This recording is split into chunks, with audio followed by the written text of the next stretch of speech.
been a baby when you got married. Me? I was 27 years old. Oh. And your uncle was about 30. We was close together, about 2 years younger than him. Yeah. And what can you tell me about Granny Rose? Granny Rose and Pa Jim? Well, they was good. Granny knocked across the head if you put with her, but yet still, I mean, they were good. But you know, the Granny had her way. But Pa Jim was as sweet as he could be. He used to tell her, "Now Rose, stay out they business." But I used to wait on him. I'd go up there every morning, give him an insulin shot, and wash his feet. And when I went home, his feet was, was deteriorating and rotting. And they said when I left, I had a baby or something. I couldn't go back up there to see about him. I think I had counting both. And I couldn't go back up there to see about him. And Granny said he broke his toes off and threw them in the fire. Do you remember when they passed away? Yeah. I was at home, and I just saw the view in the sky. That is just like a chariot come. It wasn't quite night, and I could see the chariot come, and the chariot went right out to that house. I said, "Oh my God!" Pa Jim was real sick then, and the next day he died. He didn't go to the. Yeah, he went to the hospital. He come back. He wanted to come home, and they cut his leg off. And he told Jim and Bo. No, I'm talking about my children. He told Monroe and John to come down and get that leg and buried in the cemetery at the foot of his grave. He hadn't died then. That was right side Granny, right side Monroe. Put it down there and he said, "Buried standing up." So that's where they buried him, at the foot of his grave. And so I was down when they all passed, and I got to go to the funeral. But some of them, Monroe's funeral, I didn't go. I had Diane was a baby, a little baby or something. And I went down, and me and Janie stayed together, because both of us had children, the same size, and wasn't able to go to the funeral, so I stayed with her. But you remember Granny Rose? Oh, yeah, I remember her good. Granny had me waiting on her, and I said something to John. She'd knock me with a stick, and I'm waiting on her to be. Yes, indeed. So why did you marry John? How did y'all get together? Well, I met him. He was in the CC camp. And I was at a church one Sunday, and see, he was out hunting liquor. But he come on the church ground, and I saw him. So the next day, he come down to my church. And they had a place where to get it, so he was out there. And then he come around, and he's talking to my sister older than me. And I had some candy in the trunk of the car. And I got out to get that candy for somebody, and he saw me. And he didn't come back. So you took it from your sister? He's come down there a couple of times. When he come back, he stayed away a while. But while he stayed away, she got in touch with this same guy she married from Saluda.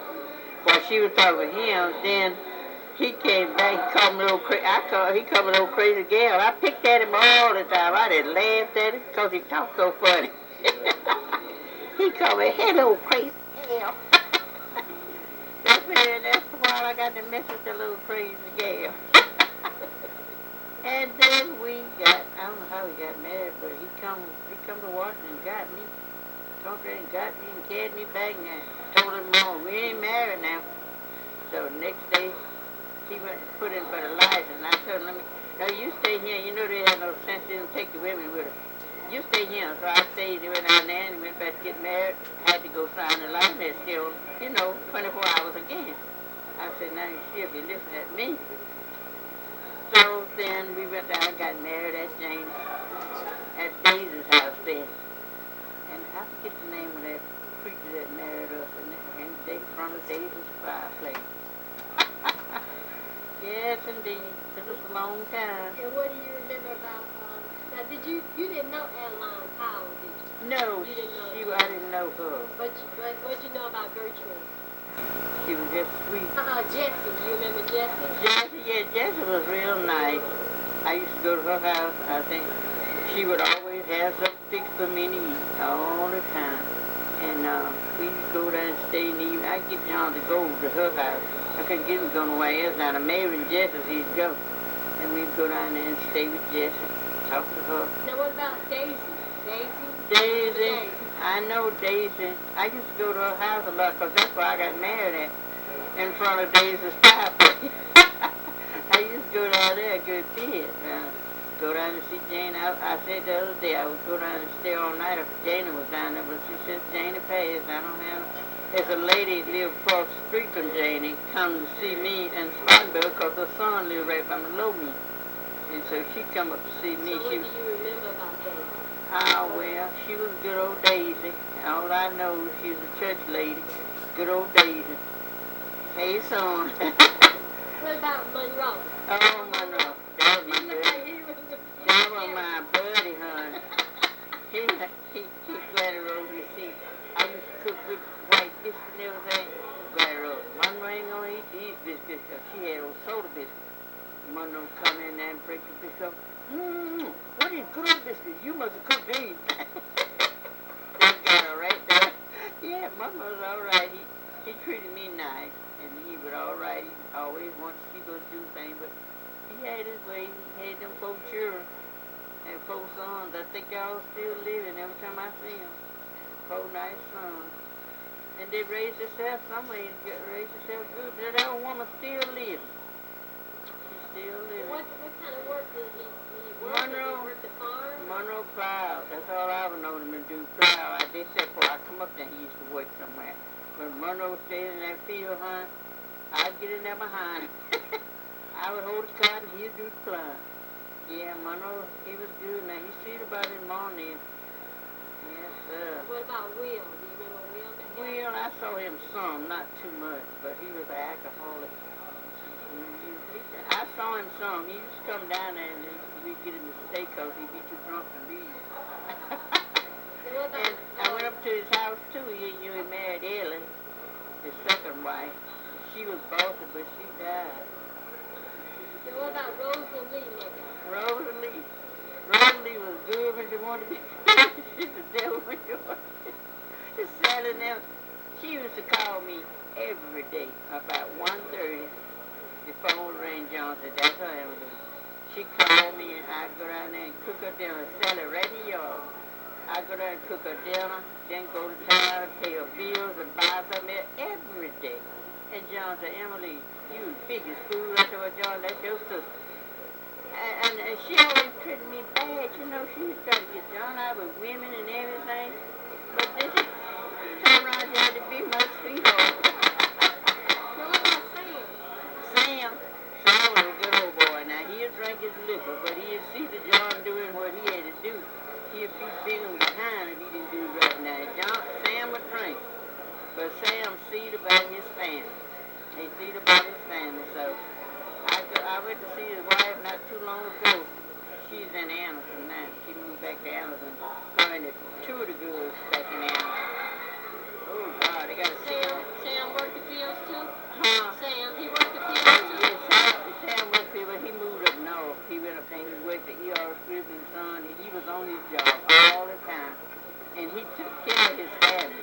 Now, he did. He drunk, but he took care of his family. What about Foster? I know Foster. I saw him one time when he come home. I didn't know nothing about him. But he had a wife and a child or something. About some part of California. Yeah, I never said no more of her. And now what about Mary Queen? Oh, Mary, that's my buddy. Anything I want to do, we start cooperating with each other before we are married. We used to write each other and keep on. So when I come up here, I used to go to visit her and stay with her a lot. That was my buddy. She was good. And Ida? I know, well, Ida was up in New York. I didn't know too much about her, but she'd come down. She'd treat me nice when I would go up there. We'd go up there and stay. She'd treat me nice, and then she used to send me clothes and stuff because I'd be taking care of Mom, staying there with her. She said, "I know Granny ain't got, Mom ain't gonna do right." So she would send me clothes and money. She was real nice. And then John, he was a baby. Yeah. What's your best memory about him? Well, John was sweet and she could be, but after he started, I believe the only start worrying because a lot of time at night he would get up and holler, jump in the ditch, you know, like not pull him back. I think that worried him a lot. Then he got, after he got in a wreck and got disability, he just stayed drunk.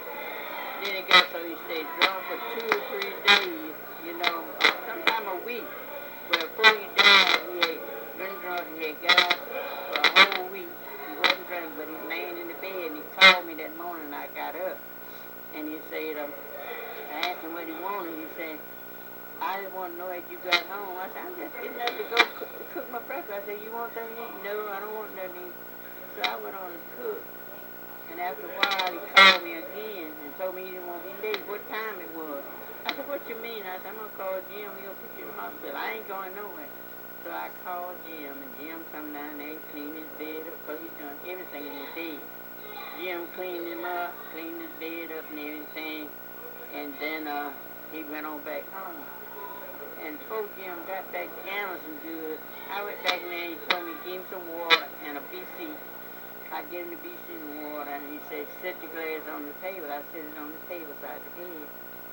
And I went back in the room, but I just kept watching him. And I looked back, I went back in there again. He was laid on the side when I gave him the water. He had turned on his back and had his feet closed and his mouth was even dead that quick. And I called Jim. I said, Jim, he gone. And Jim come back down and said, call Amer. So I called a rescue squad. They come in, then Jim come back down there. I looked at that 2 ambulances out there, and he was gone. No more for the baby. But you have all these children. Yeah. How do you think all these children you have and how they care for their grandchildren, great? And I just want them to be good. Now, every one of them, all 7 of them got their education. They got, they finished college and everything, and some of them got their master's. And they don't never be no trouble on me. They all help. They one keep me, they all send for money. And she's good, everything to me, all she wants to do, cook, got food there, and cook, Mom, do you want anything? And they're all just the sweetest they can be. I can't say nothing about none of them because they're all good. Well, I guess you did a good job. I think I did. Yeah. And what do you think about Mary? What message do you want to send to Mary today? This is her big day. Oh, I just so proud of her. I just don't know what to say. I'm so proud of her. Well, I'm proud of all of them, but they just look like it look like they love me so sometimes they want to choke me. They be squeezing